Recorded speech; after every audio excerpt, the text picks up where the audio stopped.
Hello, everyone. Welcome to the Now What podcast, episode 12. My name is Glenn Sharp. I am the president and CEO of Sharp Leadership Developments. This is the beginning of a short series on sales training. But before we begin, a couple of things that I want to make sure you guys are aware of. This podcast, if you're new to it, is based on my new book called Now What. Now What follows the journey of Johnny. He is an amazing mechanic in the airline industry, and because he was such a great mechanic, they made him manager of mechanics. Now what? So I am teaching Johnny over a 4-month period and coaching him on various topics, including emotional intelligence and many of the different aspects of the topic that we're going to discuss in this podcast, and that is sales training. So in the book, Johnny and I discussed emotional intelligence. And one of the things that's interesting about sales training is most salespeople have never been trained at all, no formal training at all. And it's interesting because for many individuals who excel at sales, they had some training, but many of them are just good with people. But because they're good with people, the reason why they connect so well with their clients is because they possess amazing emotional intelligence. We had an episode in our podcast series on EQ, and we talked a little bit about there's 2 different facets to emotional intelligence. It is number 1, with me. Do I understand myself and can I manage my behavior? And the number 2 aspect of emotional intelligence is with others. Do I understand others and can I manage that social relationship? So today, in the context of sales training, we're going to go over sales training in the context of really understanding and being able to read your clients. I think most people don't realize that when you get into a sales situation, yes, of course you have to prepare, just like I prepare for a coaching session.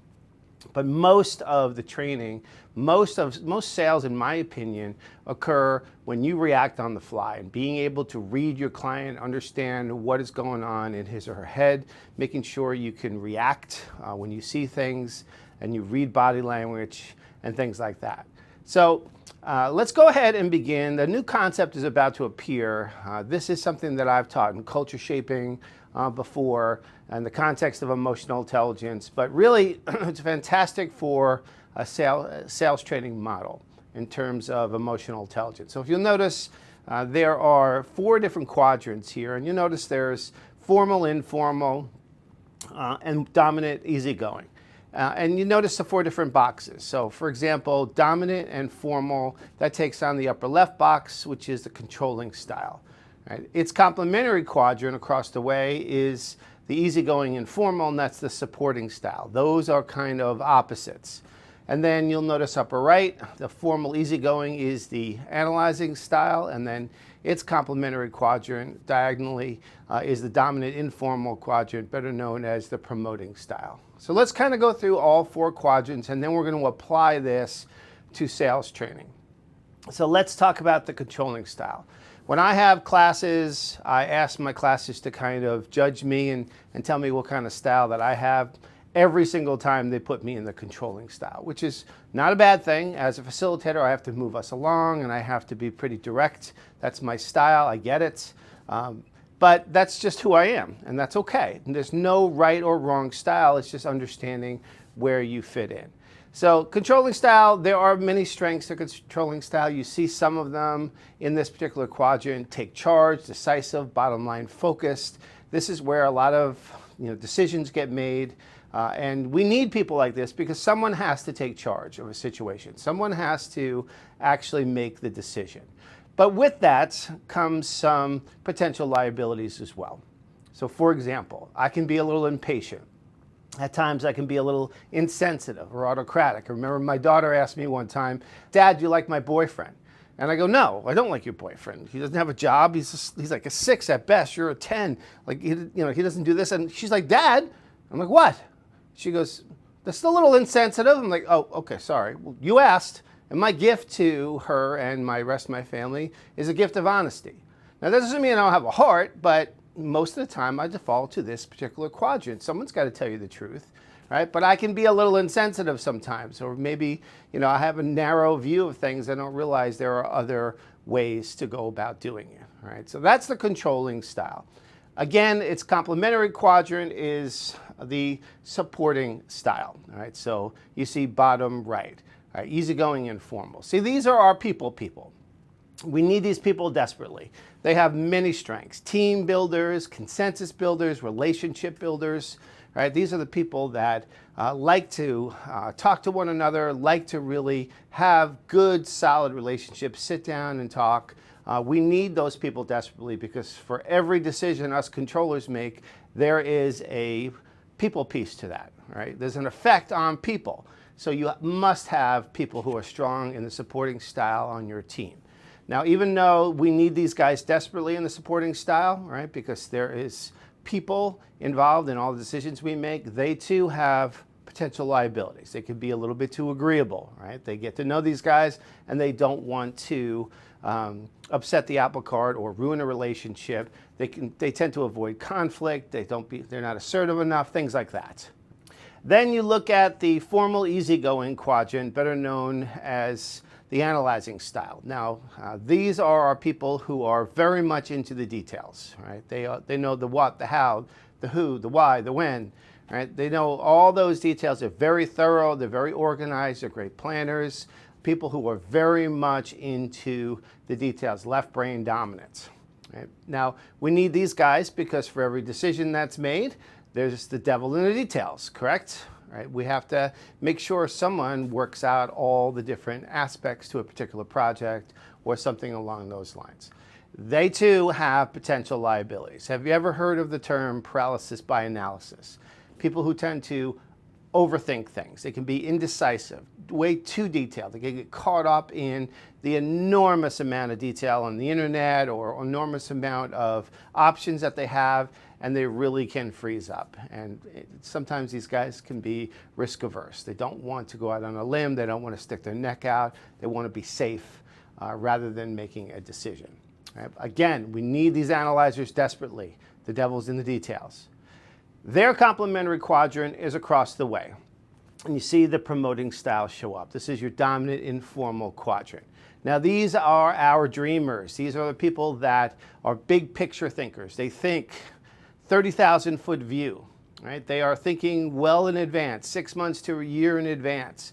But these people, they're stimulating, they're inspirational, idea generators. We desperately need the promoting style, because if we didn't have them, we'd all probably be riding horses and carriages to work every single day, right? Someone's got to come up with new ideas and push us forward. And that's what the promoting style does. But once again, they have potential liabilities as well. So you see, for example, they can be impulsive, right? Poor follow through. They're not into the details, so they come up with an idea and then they just kind of forget about it. Poor planning. They don't have those tactical skills very often, and they don't have the organizational skills, right? But they certainly, they have the idea generation, and they have that whatever you want to call that it. They have it, that piece of their brain that really does generate new things. It's kind of magic. So it's wonderful to have those on your team. So those are the 4 different styles, and this is really diversity when you think about it. I want you to imagine your clients and how many of them fall into each of the different quadrants. Right, if you really think it through. This is emotional intelligence, when you are watching and you are observing your clients and who they are. So let's take a scenario in order to kind of go through the 4 quadrants, and this is the real tell in regards to sales training. Let's say we all work for Best Buy, and we want to buy or we want to sell a $15,000 curved TV. Remember back in the day when curved TVs were, the thing? And they were really, really expensive. TVs prices have come down, there's no doubt about it, but there's still some really expensive ones. So let's get crazy and let's just talk about a $15,000 curved TV. How would you sell each of the quadrants? Let's start with me, the controlling style. How would you sell me a $15,000 curved TV? Well, I can tell you how you're not going to sell it to me. Do not feed me cheese ball sales lines. Not a good idea. I am not going to respond to things like, Glenn, help me help you. No, I'm going to walk away. Forget it. Get to the point. All right, give me just the nuts and bolts. I don't need all the fluff. Tell me how much it costs. Give me a couple of features here and there. Let me make the decision. But do not hit me with way too much information or those sales lines. Nothing can turn me off more. Get to the point. Right? So that's how you would sell someone like me, and you would know that about me just by talking to me. Just the way I answer questions and how I respond to certain questions from you. You can tell very easily that I am bottom line, get to it, get to the point type of guy. All right? So the complementary quadrant across the way, if you recall, is the supporting style. How would you sell someone in the supporting style a $15,000 curved TV? Well, you're not going to sell them the same way you would sell me. That's a big mistake, right? They don't like that get to the point and directness.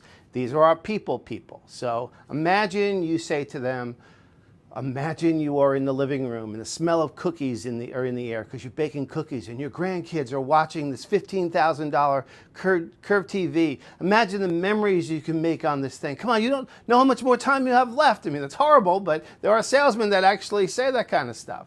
Now, obviously, I'm having a little bit of fun, but you're certainly going to paint a picture, an emotional picture, a people picture, where it's about family and it's about people. You're much more likely to get a positive response and a sale if you do it the right way. And again, it would not take much to know or to really find out what they're buying the TV for, and that's how you're going to sell them.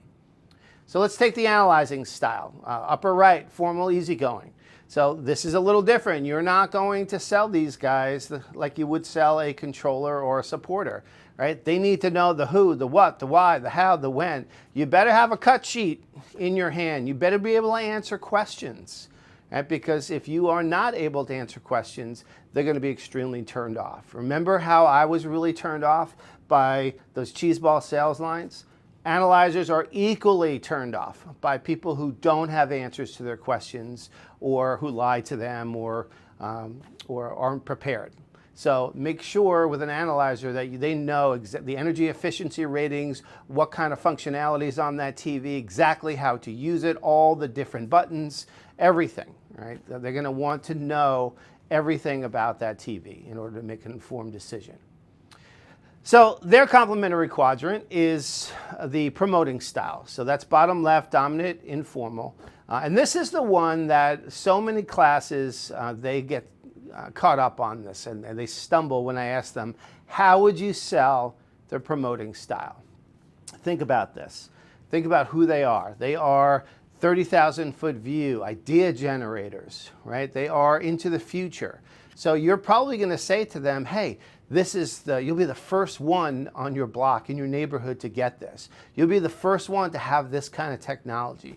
These are our folks who have to have the iPhone. Remember those guys who used to stand in line for an iPhone when it first comes out? They're the ones that will stand in line for 24 hours. They don't care about price. They don't care about anything. They have to have it first. They've got to be the first ones to get this TV. And that's how you're going to sell them. This is the future. This is the newest thing. Nobody has it. This is the latest technology. That's what they will respond to. So when it comes to a sales training, one of the things I want you guys to think about is how I'm going to approach this. Right? I'm going to approach core skills like emotional intelligence as we go through this series. Right? And emotional intelligence is vital. If you've ever wondered why certain salespeople can get anyone to buy anything, can really get and master sales and get their clients to say yes versus those that can't do it, and they get a lot of no's. Most of it is because they don't know how to deal with people. They possess very low emotional intelligence. I'll give you an example. Our other business is called Dream Kitchens. So we refinish and reface kitchen cabinets, and I'm really investing in my son, and it's a family business. My son and my wife really run it because I take care of Sharp Leadership Development, which is my consulting practice. All right? But every once in a while, I will help out, and I always help out in the trade shows. And the reason why I help out in the trade shows is because meeting strangers is my wife Laurel and I's forte. We are very good with strangers. We're very good with dealing with people. But you know, we're selling a $15,000 kitchen, right? We're selling a $15,000 refinishing and refacing project. And I want you to imagine a husband and wife come to the booth, right? And the wife is just absolutely just so excited for her new kitchen. She walks up to us and the husband has a scowl on his face, right? He's got his arms crossed. He's probably thinking to himself, if you can imagine a thought bubble above his head, he's probably thinking to himself, no, right? I can't, whatever they say, the answer is no. It's too much money. Cha-ching, cha-ching, that's all he hears, right? So what do I do? Well, if you think about it, a good salesperson recognizes that, recognizes what's in front of them. I allow Laurel and his wife to talk, and I bring him aside and I start talking to him. And I'll say things to him like, listen, you know, I don't know about you, but if you're anything like me, I don't mind spending money. I just hate wasting money. And the guy's like, yeah, exactly. I'm like my wife tried to get some estimates for our kitchen, and little she came back, one of the estimates was $120,000. And I go, come on over here. And I showed him a picture of our kitchen because we have it on a scrolling PowerPoint show, right? So after a while, he's looking at me like, yeah, and all of a sudden he's relating to me and I'm relating to him. And I looked at him and I said, this is our kitchen. It's a large kitchen. It's not super large, but there's nothing wrong with these cabinets. Why would I replace the cabinets? He's like, I'm like, that's what we offer here. We offer a really low cost option to remodel your kitchen. You keep the same cabinets, you paint them, you replace the doors, it looks like a brand new kitchen. And I showed him my kitchen and I said, if we paid for this, we didn't, but if we did, it would have been about $15,000. And he's like, that's it? I go, that's it. Right? And he's like, all right, and that's not bad. And he says to his wife, baby, come on over here. I want to show you this. Gotcha. Right? Now, that's not a cheeseball sales technique. That is just understanding people, because every single thing I said to him is absolutely 100% true. Right? I don't mind spending money. I just hate wasting it. I work really hard for my money, and so does he. But all of a sudden, because of emotional intelligence, we got a yes out of them. We got them to fill out a contact card. We went to their home, right? My son Jonah practices the same type of technique. And you know, we're the kind of people where it's win-win or we don't do it, right? It's not win-lose. It's not I pull one over on you and I take your money. No, it's you get a great kitchen. I get to make a little bit of a profit on my business. It's win-win, right? And once they recognize that we actually understand that, they're much more likely to say yes, right? That's emotional intelligence. That's sales training. And I encourage you, if you are a sales manager, to consistently teach your folks this, because there's so many different things that could come up. There's so many different scenarios that could come up, and you want to make sure that they understand the core principles of emotional intelligence. It will serve them well, and they'll be able to react to many situations they'll be encountered with. So I hope that helps, guys. This is a series. This is going to be the first of 3 different podcasts I'm going to do on sales training. There's so much cool stuff to go over. In episode 13, we will transition into some of the tactical parts of sales training, like, for example, pain points and things like that, the interactions within a sales call. Again, it's the core stuff that we're working on so that you can react under any situation. So I hope you enjoyed this. This particular concept certainly works in just about every single facet of leadership development and management. If you think about it, you're always selling. You're always selling yourself. You have to sell your boss. You have to sell an idea or a change to your employees. And you would use the same methodology as we went over today. So once again, I hope you enjoyed it. Obviously, we'll be talking a little bit more about this, right? In the meantime, I wish you all the luck in your management leadership journey, and I will see you in episode 13.